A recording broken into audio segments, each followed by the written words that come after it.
Welcome to Penrose Learning, where we make understanding easy. You start by making sure the phone is updated and connected. This avoids unexpected behavior when changing background refresh. Once ready, open Settings, tap General, then Background App Refresh. You will see a master switch and a per app list. Use the master to toggle the feature globally, and then decide which apps truly need constant updates. This step reduces guesswork and gives you control over battery versus real-time data needs. So act now and move to per app choices. Once at the per app list, choose how each app may refresh. You can pick Wi-Fi only to save cellular data or Wi-Fi and mobile data for real-time apps. Make choices based on usage and plan limits.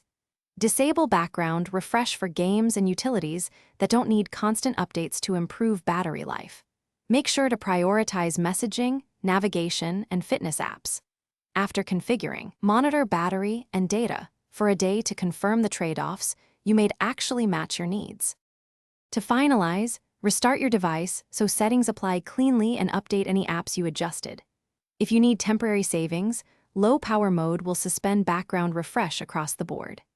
Make sure to check app-specific permissions like location or fetch schedules that also affect background behavior.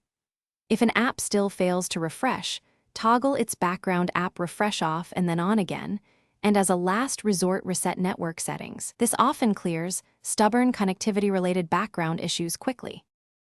Thanks for watching. If this was helpful, leave a like and consider subscribing. See you next time.